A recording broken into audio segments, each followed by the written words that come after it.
vídeos menores aqui, com assuntos pontuais, mas sempre vídeos pequenos. Mas no vídeo de hoje, por ser um assunto um pouco mais complexo, que envolve vários cálculos, ele vai ser um vídeo maior, tá? Então, o vídeo de hoje, diferente do que eu costumo fazer aqui, ele vai ser um vídeo maior, tá? O que que eu falo? O que que eu vou falar hoje nesse vídeo? Eu vou falar de um tema bem importante, de um cálculo que é um pouco mais complexo, que é o cálculo da contribuição previdenciária de três categorias que usam a tabela progressiva: empregado, empregado doméstico e avulso. Três categorias que, depois da reforma da Previdência de 2019, né, da emenda constitucional 103, a partir de março de 2020, então o cálculo ficou um pouco mais complexo, né, em virtude da progressividade ali e das alíquotas serem quatro alíquotas nominais. Então, nesse vídeo eu vou explicar como que funciona todo o cálculo em separado, individual, como que funciona o cálculo na concomitância quando tem mais do que um vínculo e como que funciona a apuração de um possível crédito. Então, digamos que eu estou avaliando aí a recuperação de um crédito previdenciário por contribuição acima do teto. É o caso que eu vou mostrar, inclusive, hoje, aqui vou dar como exemplo, em que a empregada tinha três vínculos de emprego e nenhuma das remunerações estava no teto, inclusive nem a remuneração de contribuinte individual. Então, é um cálculo muito mais detalhado, são vários procedimentos para a gente chegar no valor final do crédito. E para isso eu tenho que saber como que essa categoria contribui, principalmente o empregado, né? Porque o contribuinte individual ou é 11 ou é 20, é mais tranquilo. Agora, o empregado, ele é um pouco mais complexo. Então, o objetivo do meu vídeo, e por isso que ele vai ser um pouco maior, eu vou detalhar todo o cálculo. E para detalhar o cálculo, eu não posso esquecer a base legal. Então, quando a gente trabalha com cálculos previdenciários, eu não invento os cálculos. Eu preciso sempre olhar onde está a base legal, tá? Então, eu trago aqui a Constituição Federal, artigo 195, eu trago aqui artigo 20 da Lei 8.212 de 91, que traz a previsão do cálculo para essas três categorias, e principalmente artigos importantes da IN 2110 de 2022 da Receita Federal. Essa instrução normativa é uma instrução normativa grande, ela é recente, né? Ela é de 2022. Ela revogou a 971 de 2009, que era bem famosa, a gente sempre usava no dia a dia, na prática aí dos cálculos previdenciários, e hoje é a 2110. Lá na 2110 tem todo o detalhamento de como deve ser feito o cálculo. De cálculo de todas as categorias, cálculo das contribuições das empresas, regras para as obrigações acessórias, que são as declarações, enfim. Essa IN, ela tem que ser estudada, né? Ela tem que ser consultada por quem trabalha com previdência, trabalha com contribuições, trabalha com restituição de créditos. Além da 210, que ela é mais ampla em termos de custeio, nós temos também que olhar sempre uma instrução normativa que ela é específica de compensação e restituição de créditos, que é a 2055 de 2021, também da Receita Federal. Essa é menor e mais específica, ela vai falar só do direito aí do crédito, né, da compensação, do direito à restituição, tanto das contribuições previdenciárias quanto de outros tributos, tá? Então, são duas ienes muito importantes. Hoje eu não vou mencionar e nem vou mostrar aqui nada da 2055, eu vou mostrar a 2110, onde está a base legal do cálculo dessas três categorias de segurado, principalmente a regra da concomitância, tá? Então eu vou mostrar aqui, basicamente, onde está essa base legal. Vou fazer o compartilhamento aqui da minha tela. Vamos começar aqui pela Constituição Federal. Então, é importante aqui na Constituição, o artigo 195, onde ele vai falar da Seguridade Social, então, como que ela é financiada, né? Então, ele deixa claro que é por toda a sociedade. Onde entram os empregados? Aqui, ó, no inciso segundo, ó, trabalhador e demais segurados da Previdência Social, podendo ser adotadas alíquotas progressivas de acordo com o valor do salário de contribuição.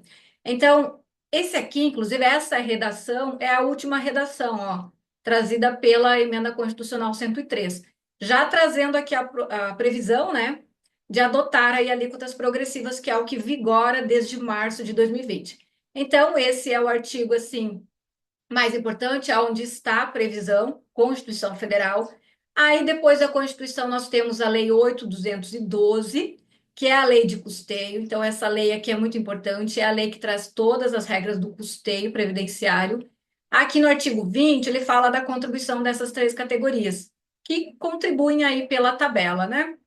Aqui na lei, ela ainda não está atualizada. Veja que ela traz a tabela que eu chamo de antiga. Essa tabela se aplica para cálculos até fevereiro de 2020, que eram as alíquotas 8, 9 e 11. O cálculo era um pouco mais simples, né? Não tinha essa cumulatividade, essa progressividade como tem a partir de março de 2020. Então, eram alíquotas assim. Passava de 1 centavo, aí já passava para outra alíquota, tá?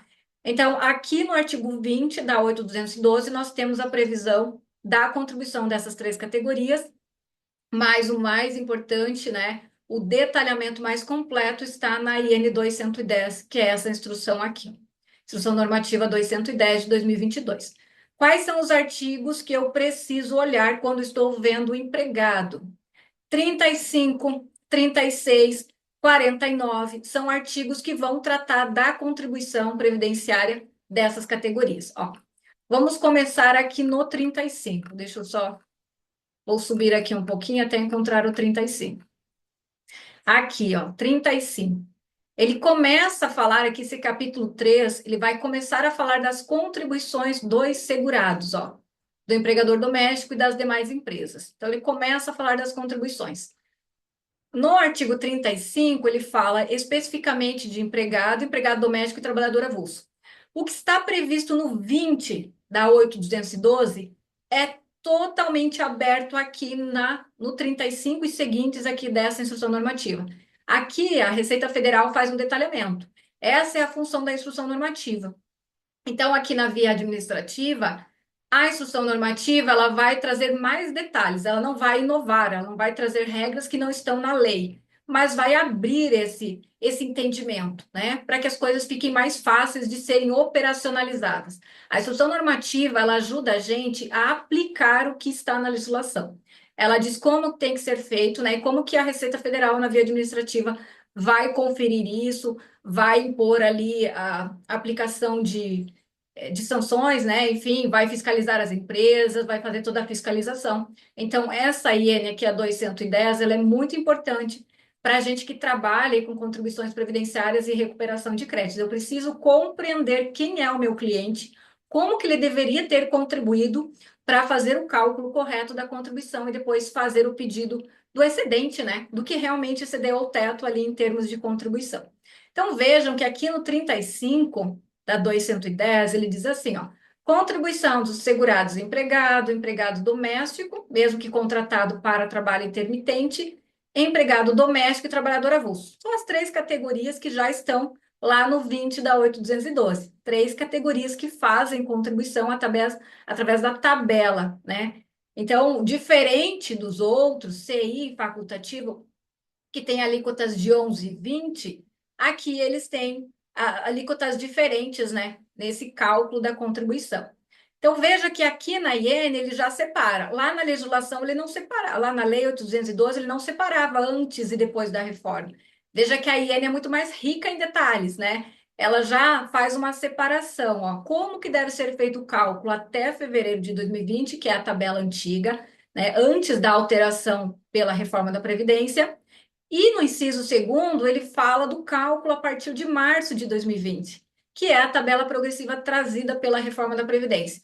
Ok, Raquel, mas se a reforma da Previdência ocorreu em 13 de 11 de 2019, por que a tabela passou a vigorar em março de 2020? Porque contribuição previdenciária respeita princípios tributários, né? É de espécie tributária. Então, precisou respeitar o princípio da anterioridade nonagesimal. Enfim, houve uma alteração na forma de tributação, na forma de contribuição dessas categorias, e foi preciso respeitar aí esse período de 90 dias para ser implantado, então, a nova tabela progressiva. Tá? Então, a reforma se deu em 2019, perfeito. Até a competência fevereiro de 2020, a contribuição dessas três categorias aqui foi calculada na tabela de alíquotas 8, 9 e 11, que eu chamo de tabela antiga, e a partir de março de 2020, através da nova tabela progressiva com alíquotas, né, nominais de 7,5%, 9%, 12% e 14%. Está aqui, então, no inciso segundo, ó. Mediante a aplicação de forma progressiva das alíquotas de 7,5, 9, 12 e 14 sobre o salário de contribuição correspondente, de acordo com as faixas salariais da tabela a que se refere o inciso primeiro. Então, essa tabela aqui a que se refere o inciso primeiro é a tabela que está lá na Lei 8.212, artigo 20, ó, que ela sofre alterações todo início de ano. Então, no início de 2025, em janeiro, é publicada uma portaria interministerial que traz a nova tabela de salários de contribuição. Porque a gente vai ter aí a alteração do salário mínimo, a alteração do teto, que ele é corrigido pelo INPC acumulado. É a mesma instrução, é a mesma portaria interministerial que fala, inclusive, do reajuste dos benefícios aí dos segurados da Previdência. Então, estamos em dezembro de 2024, né? Até o momento, nós temos um salário mínimo, um teto e uma tabela de contribuição. Quando chegarmos em janeiro e for publicada a nova portaria, nós precisamos ficar atentos que vai ser outro salário de contribuição, né? Outra tabela. Teremos salário mínimo novo, teto novo e outra tabela de salário de contribuição. Quando a gente faz a apuração dos créditos previdenciários, a gente faz por ano também, porque cada ano tem ali o seu teto. E precisamos tomar o cuidado que 2023 nós tivemos dois salários mínimos, 1.302 até abril de 2023, e a partir de maio de 2023 ele mudou para 1.320. E isso ocasionou uma mudança nas tabelas. Então, temos duas tabelas aí de contribuição para o ano 2023. Aí depois eu vou mostrar lá na planilha que realmente eu tenho essas duas tabelas e tem que tomar um cuidado quando eu estou calculando a contribuição. Até abril é uma e depois, a partir de maio a dezembro de 2023, é outra em virtude dessa alteração da tabela, tá? Então, essa instrução normativa aqui é bem importante. O 35 vai falar da contribuição, separa aqui em períodos antes da reforma e pós-reforma, por causa da alteração da tabela. No 36, o artigo 36 é muito importante. É o artigo que fala da declaração. Quando tem mais do que um vínculo, tem que informar todos os demais empregadores, para que eles apurem aqui, ó, corretamente o salário de contribuição e a alíquota aplicada. Porque o cálculo da contribuição ele é sobre a remuneração total. Se eu trabalho em 2 ou 3 lugares, a alíquota a ser definida é pelo total de remuneração que eu recebi, tá? E não de forma isolada, como eu vou mostrar na sequência lá na minha planilha, tá? Então, quando eu tenho mais do que um vínculo e eu não informo todas as fontes pagadoras, cada empresa calcula separado. E aplica a tabela progressiva de forma separada, voltando lá na menor alíquota. Mas não é isso o correto, porque a legislação está dizendo aqui, ó, no artigo 36, o empregado, ó, deverá comunicar todos os seus empregadores mensalmente a remuneração recebida até o limite máximo, né, que é o teto, para que a próxima empresa ela verifique corretamente a alíquota a ser aplicada, né? E faça ali o desconto da contribuição previdenciária. Então, 35 e 36, importantes aqui da instrução normativa, são as nossas bases legais para instruir o nosso cliente que é empregado. Dando sequência aqui, o 37 vai falar do contribuinte individual, não é o tema agora da análise. O 38, o artigo 38 também está falando aí do contribuinte individual. O 39, o 40 também, 42, facultativo, ó, fala do facultativo, 43 vai falar da empresa. Eu vou descer direto lá no 49, que é o que importa, ó, contribuição do empregador doméstico, rural, responsabilidade pelo recolhimento. Aqui começa a ficar interessante também, no 46, ó, ele fala de quem é a responsabilidade pelo recolhimento da contribuição previdenciária. Então, quando a gente trabalha com recuperação de créditos, a gente precisa entender aqui de quem que era a responsabilidade e quando deveria também ter feito aquele recolhimento.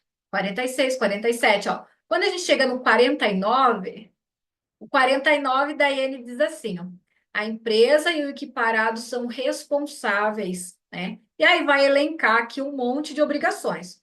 Recolhimento, arrecadação, aqui, ó, arrecadação, desconto, né, recolhimento dos segurados empregados, avulso, arrecadação aqui, ó, do contribuinte individual, enfim, todas as obrigações da empresa.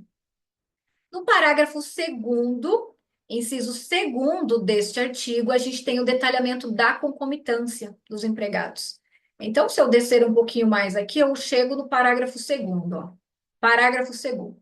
A apuração da contribuição descontada do segurado empregado, trabalhador avulso ou contribuinte individual que presta serviços remunerados a mais de uma empresa ou concomitantemente a empregador doméstico, no caso de segurado empregado doméstico, deverá ser efetuada da seguinte forma: de novo, separa entre tabela antiga até fevereiro de 2020 e aqui no inciso segundo, ó, a partir da competência março de 2020. Por que é importante eu saber o que acontece até fevereiro de 2020 e o que acontece a partir de março de 2020? Quando a gente fala de recuperação de créditos, a gente ainda recupera créditos que foram calculados na tabela antiga. Novembro e dezembro de 2019, janeiro e fevereiro de 2020.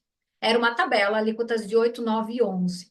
Quando a gente começa a apurar créditos a partir da competência março de 2020, já estamos na tabela progressiva trazida pela reforma da Previdência, que ficou um pouco mais complexa, né, de ser calculada.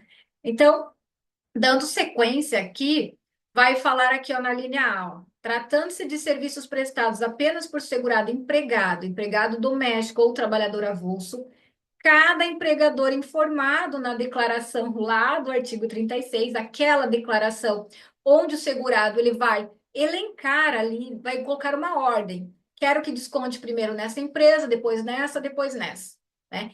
Então, com base naquela declaração e naquelas regras lá, a empresa, né, vai fazer o desconto ali da contribuição, ó. Observadas as faixas já tributadas nas empresas anteriores até o limite máximo do salário de contribuição, respeitado o que está lá no inciso segundo do artigo 35, que foi o que a gente viu antes, que fala ali da contribuição pós-reforma da Previdência, inciso segundo do 35, que fala a contribuição a partir de março de 2020. Então, essa é a base legal da concomitância. Então, quando a gente calcula a concomitância, é com base nesse artigo aqui, né? Então, não é inventado. Veja que a Receita Federal, ela detalha aqui como que tem que ser feito o cálculo. E aqui na sequência vai trazer outras situações, ó.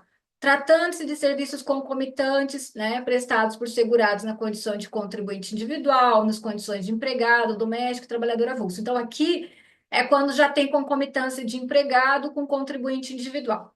Como a ideia da aula de hoje, né, desse vídeo, é trabalhar a concomitância do empregado, os cuidados, eu não vou olhar o inciso, a linha B, né? Eu vou olhar o inciso segundo ou a linha A só, que é o detalhamento da concomitância de múltiplos vínculos de emprego, certo?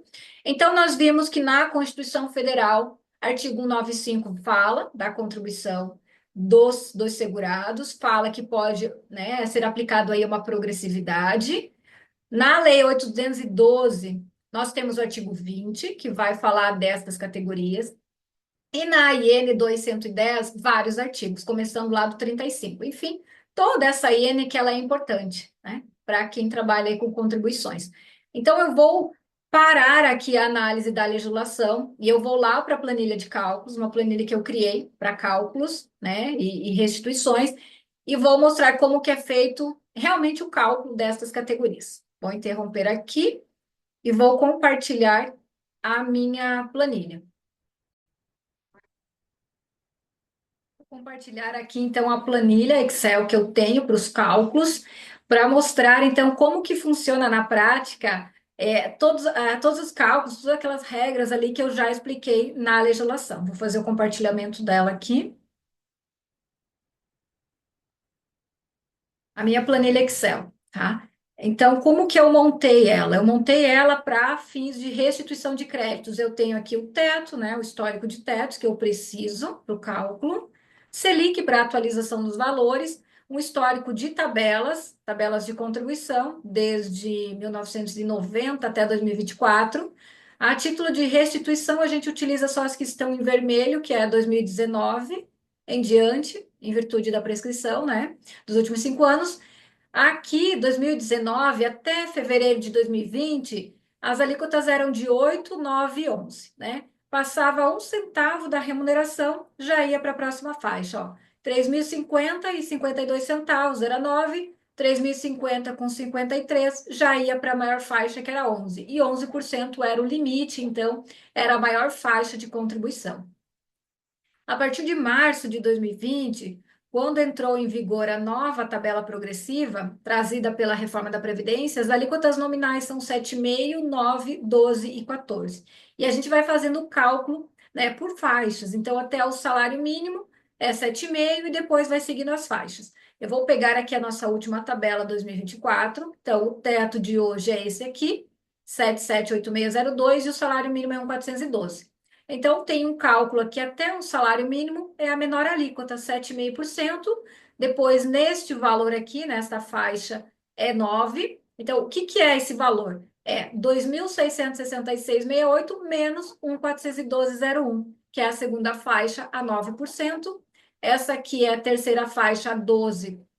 Este valor aqui é 4.003 menos 2.666,69, uma alíquota de 12, e a última faixa de 14, que é o teto, menos 4.004. Então, é assim que a gente vai encontrando as faixas, né? E sobre esses valores, a gente aplica as alíquotas e depois soma todo o valor calculado por faixa e encontra o valor total.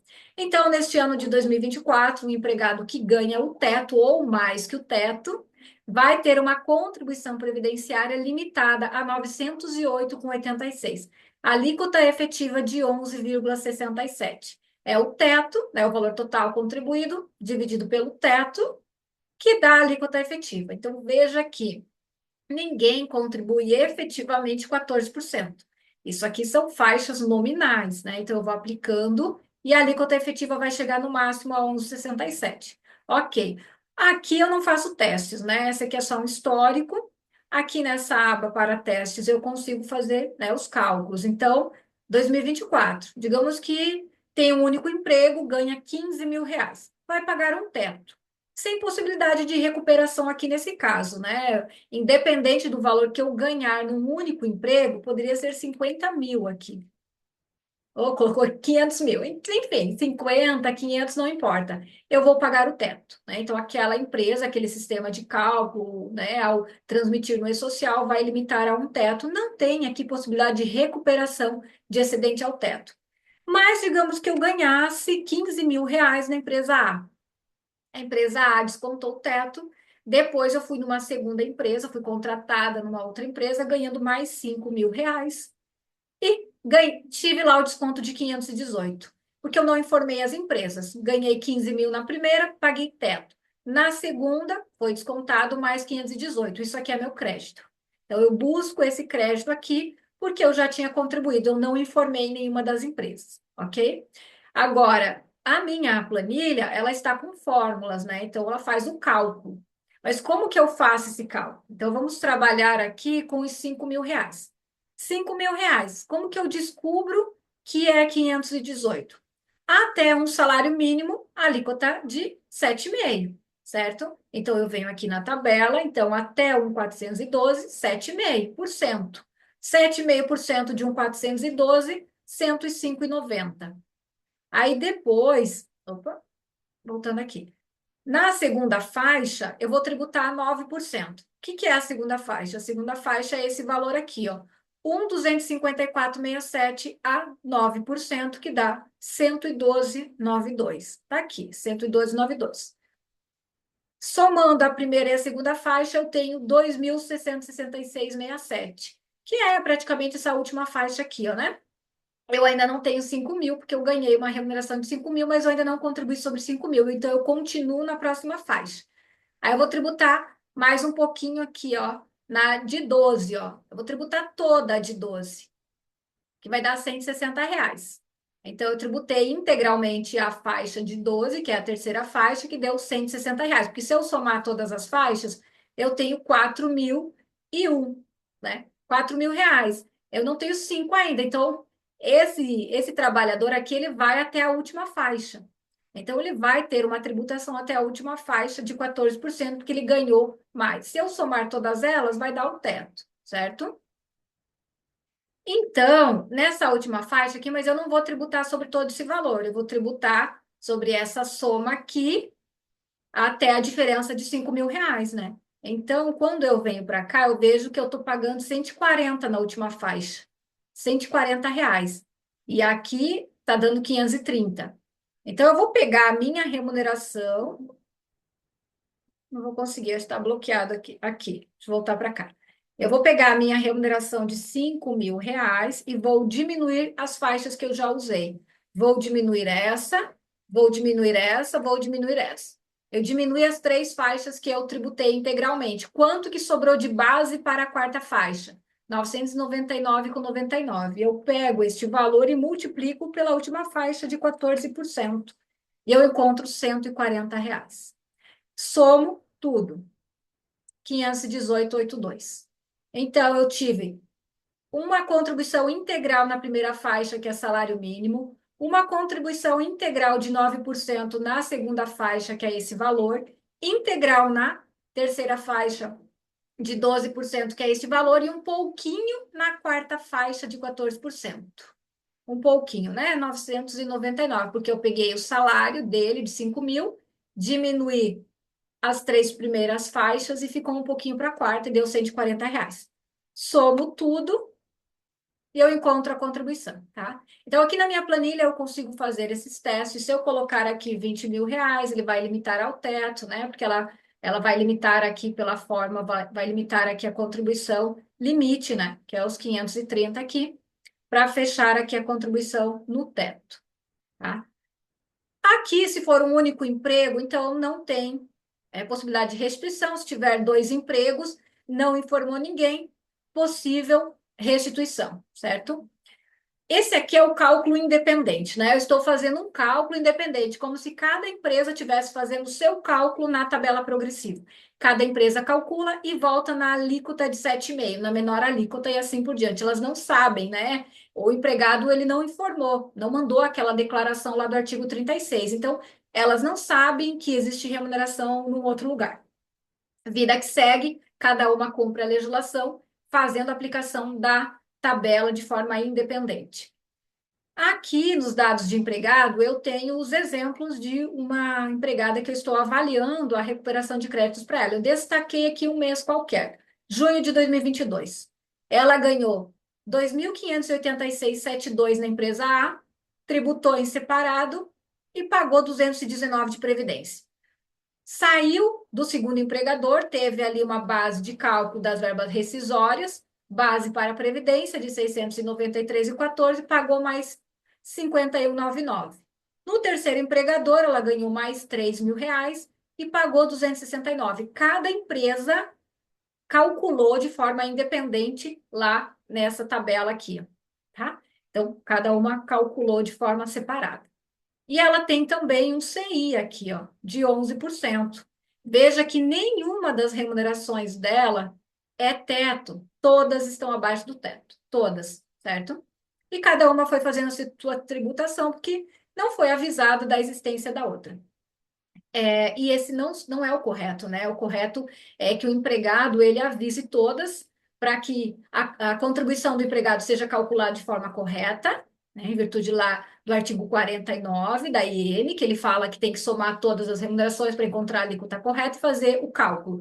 E também ela deveria ter avisado lá na empresa onde ela prestou serviço como contribuinte individual, para que não descontasse ou descontasse apenas até o teto para não ter excedente. Então, eu estou fazendo aqui a apuração de um crédito, de uma mistura de empregada com contribuinte individual, eu tenho que encontrar esse crédito, né? Eu tenho que encontrar esse crédito.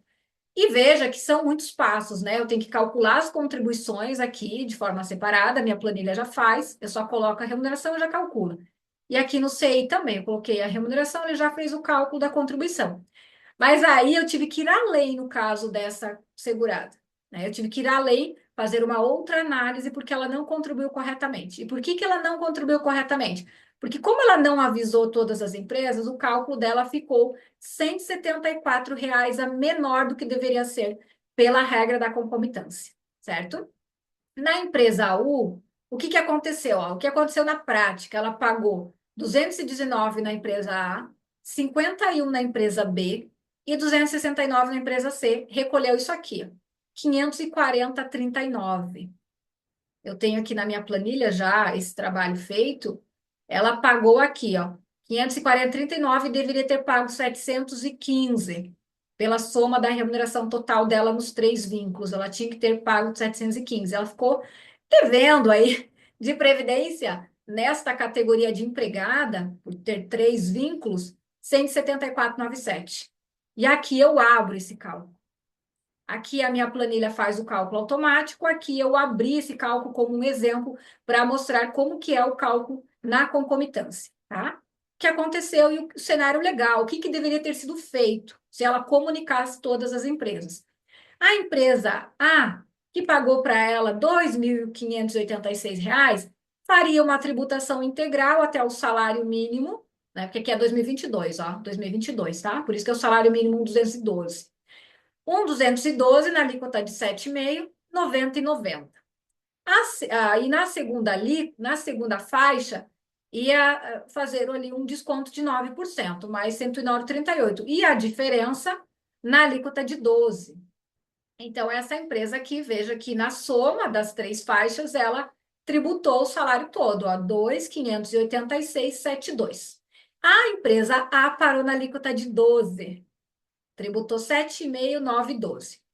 Ao informar a segunda empresa, né, se essa trabalhadora tivesse levado a declaração para a segunda empresa não poderia voltar na alíquota de 7,5 nem 9, teria que continuar na 12. É isso que diz lá o artigo 49, parágrafo 2º, inciso 2º. As empresas precisam observar as alíquotas já utilizadas pela empresa anterior. Então, a empresa B e a C não poderiam voltar nas alíquotas menores, deveriam continuar aonde a outra parou. Então, continuando na alíquota de 12, a empresa 2, a empresa B, pagou isso aqui, né? 693 de remuneração, foi rescisão de contrato. Pagou esse valor, tributou tudo na alíquota de 12, R$ 83. Teria que ter tributado tudo na alíquota de 12, certo? Se eu somar isso aqui, ó, tributado na alíquota de 12 na empresa A, mais tributado na empresa B, a alíquota de 12, eu tenho. Opa, não somou? Ih, não está somando. Por quê? Somar aqui direto, ó. Somei aqui direto. 852,52. 852,52 é menor do que a faixa, né, terceira, do que a terceira faixa. Qual que é a terceira faixa para 2022? Opa, voltar para cá, tabela. 2022, a terceira faixa era de 1.213,67. Tem que tributar tudo isso aqui, ó, 1.213,67 na alíquota de 12. Somando aqui, o que tributou na A e o que tributou na B deu 852,52. Então, ficou um pouquinho ainda para C. Lá na empresa C, que ela ganhou mais R$ 3.000, né? Ela ganhou uma terceira remuneração aqui de R$ 3.000. A empresa C, ela teria que continuar tributando na alíquota de 12, até fechar o valor total da faixa. Ó, quando eu somo todos os faixa 12 aqui, ó, eu tenho 1.213,67. 1.213,67, fechou. Então, essa trabalhadora cumpriu aí o desconto, né? 7,5 e 9 na empresa A e entre as três empresas, a 12%. Sobrou 14% na empresa C. Lá na empresa C, ela contribuiu mais um pouquinho, né, de 14%, que foi a diferença do próprio salário dela, né? Salário de 3.000, menos o que foi tributado na alíquota de 12, a diferença ficou na 14, que é a maior alíquota. Então, se eu somar aqui, dá os R$ 3.000, certo? Se eu somar tudo, vai dar 6.279,86, que é a remuneração total das três empresas. Então, essa é a remuneração total para efeito de definição da alíquota. Então, 7,5, 9, 12, 12, 12, 14. O 12 ficou distribuído entre três empresas. Esse seria o cenário legal, o cenário correto. Somando todas essas contribuições aqui que eu destaquei em negrito e em verdinho, dá 715,36, e não 540,39, como ela contribuiu de forma isolada. Por que que deu menos? Porque todas as empresas voltaram na menor alíquota e não poderiam. Elas tinham que seguir a alíquota onde a primeira parou. Por isso da diferença, tá? 715,36, ó. Quando eu venho aqui, eu vejo que a minha planilha calculou 715,36 menos 540,39 que ela pagou na prática, ficou faltando aí 174,97, que é a diferença que eu tenho aqui. O que que isso implica, né? Bom, o que que isso implica? Ela contribuiu a menos porque ela não informou ninguém, certo? E ela quer buscar aí o seu crédito porque ela ainda tem uma contribuição individual aqui na mesma competência, ó. Ela foi lá e fez ainda uma. Ela teve quatro contribuições, três como empregada e uma como contribuinte individual. Então, sobre esse valor, a empresa contratante descontou 11% dela. E nós estamos fazendo o cálculo para a recuperação desse crédito. No primeiro cálculo que eu faço, né, eu chego a esse crédito aqui, ó, 338,52, tá? Depois eu tenho que descontar essa diferença que faltou aqui na categoria de empregada pela remuneração global, que ela deveria ter contribuído, e eu chego nesse crédito menor aqui. É muita diferença. É muita diferença. Então, tem que tomar bastante cuidado com o empregado que tem concomitante, quando aqui nenhum dos valores de remuneração estava abaixo do teto. Nenhum estava abaixo do teto, nem mesmo estava no teto, desculpa. Nem mesmo o CI estava no teto, né? Todos eles são abaixo. Então, o que que eu fiz aqui? Eu destaquei aqui junho de 2022, remuneração global dela aqui, ó, na categoria de empregada, né? E a contribuição total, que é o que eu tenho aqui embaixo, ó, 6.279,86, 540,39. Está aqui. O teto era esse. Ela não chegaria no teto, porque a remuneração dela ficou abaixo, né? O teto era esse, ela tinha a remuneração de empregado um pouco abaixo do teto, a contribuição total dela ficaria em 715, um pouco abaixo do teto, certo? Aí ela teria que ter feito o quê? Ido também lá onde ela prestou serviços e informado essa remuneração aqui, para que eles não descontassem todo esse valor. Mas todo mundo descontou, que ela não avisou ninguém. No cálculo da recuperação, né, do crédito, eu cheguei nesse valor aqui no primeiro cálculo. Na primeira análise, a minha planilha chegou nesse valor. Como que eu cheguei nesse valor de 338? Eu peguei o teto da época, do ano, né, 2022, diminuí da base total de empregada e encontrei ali, opa, está desconfigurado aqui, vou colocar dinheiro, 807. Então, é como se ela tivesse que pagar 11% apenas sobre R$ 807. Então, eu pego esse valor e calculo a 11%. E daria R$ 88 para contribuir a 8%. Quanto que ela pagou mesmo de 11%? 427. Às vezes 27. Então, quando eu pego o que ela pagou a 11 e diminui do que ela deveria ter pago, eu encontro o meu crédito. Nossa, tá tudo desconfigurado aqui. Vamos botar aqui. Aqui, dinheirinho. Dinheirinho. 338. Esse é o meu crédito inicial. Na primeira análise que eu fiz, eu peguei o teto, diminui toda a base de empregada e calculei a diferença que seria o 11%. Né? E diminuído o que ela tinha sofrido de retenção, achei o crédito, 338. É esse cálculo que a minha planilha faz. Só que aí, evoluindo o raciocínio do cálculo, eu tinha um valor pago a menor como empregada. Então, a gente viu que na questão da concomitância, ela ficou com uma contribuição de 174,97 a menor. Ela pagou 540, porque as empresas calcularam de forma independente, quando deveria ter contribuído com 715,36. Então, eu vou lá e tiro essa diferença do crédito que eu tinha apurado. Eu tiro 174 e eu vou pedir esse valor aqui. Eu vou pedir 163. Então, a minha planilha, ela também já foi adaptada para isso. Eu tenho aqui o cálculo, né, que seria o valor a restituir na primeira análise, essa coluna. Eu tenho a diferença da contribuição na concomitância do empregado e o valor a restituir de acordo com a legislação da concomitância do empregado, ó. Então, eu pediria lá no PERDCOMP, na via administrativa, esse valor aqui. Esse valor aqui, não esse. Porque a Receita Federal vai identificar que ela contribuiu aqui um pouquinho a menor nos três vínculos, porque não foi observada a regra, né, da remuneração global ali para a definição das alíquotas. Tá? E a legislação estabelece lá no 49, parágrafo 2º, inciso 2º da IN 2110 de 2022, que é esse cálculo aqui. Ok? Compreendido? Vejam o quanto reduz o crédito. No primeiro cálculo, onde estou só fazendo a diferença do 11% para o contribuinte individual, estava dando um crédito sem atualização, 6.488. Quando eu faço o desconto de tudo que ela deixou de recolher como empregada, vem para 2.766. Veja que aqui está tudo vermelho, ó.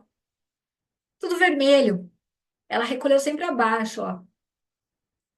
Veja aqui, ó, que as contribuições dela, ó, ficaram todas abaixo do teto, ó. Todas abaixo do teto.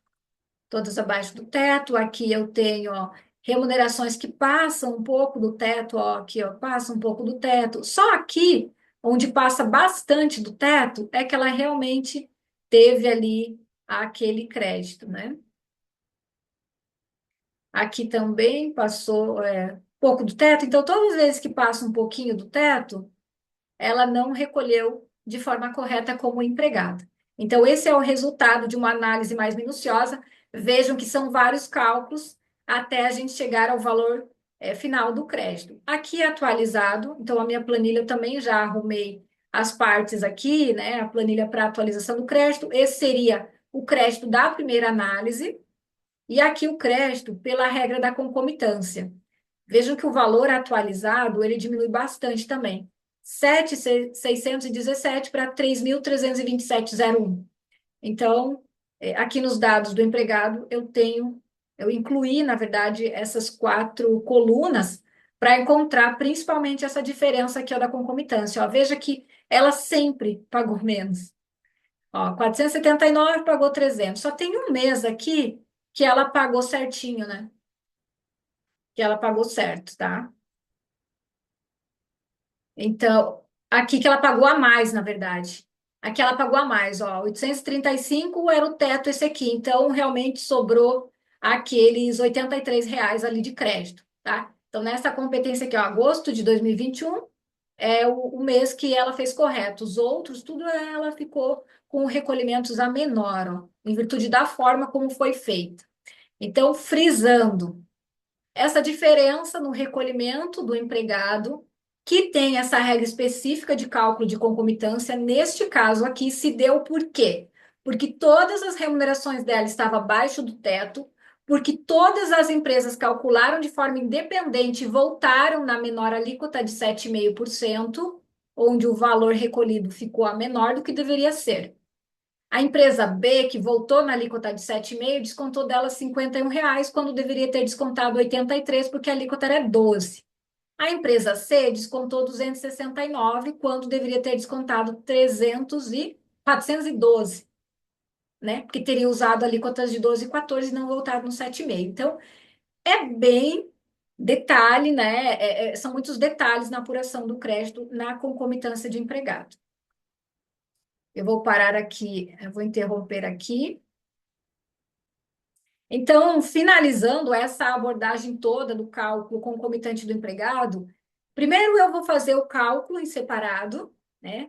Se o trabalhador te fala que realmente nunca informou ninguém de todas as fontes pagadoras, é isso que ocorreu na prática. Cada empresa descontou em separado lá na tabela progressiva, então eu coloco na minha planilha e eu calculo ali em separado. Aí depois eu calculo pelo valor global, que seria o correto da concomitância, e vejo a diferença no recolhimento. E tiro esse valor do crédito, que provavelmente na via administrativa é isso que a Receita Federal faz, né? Ao devolver ali o valor, ele vai calcular o que deveria ser todo o recolhimento de empregado, vendo que foi pago a menor, ela vai tirar aquele valor ali do crédito a ser devolvido. Na via judicial, eu não atuo, então eu não sei como seria uma solução aí na via judicial, tá? Quem tiver interesse nas minhas mentorias, eu tenho mentorias, tenho uma mentoria completa sobre recuperação de créditos, onde eu abordo também o custeio, eu ensino também, faço toda a parte das contribuições, tá? Esse vídeo vai ficar disponível aqui no meu canal do YouTube para você que quer aprender realmente como as categorias contribuem, principalmente essa categoria de empregado, que é um pouco mais complexa, como que a gente faz os cálculos na recuperação de créditos, né? E a gente faz todo esse levantamento, vejam que é cheio de detalhes.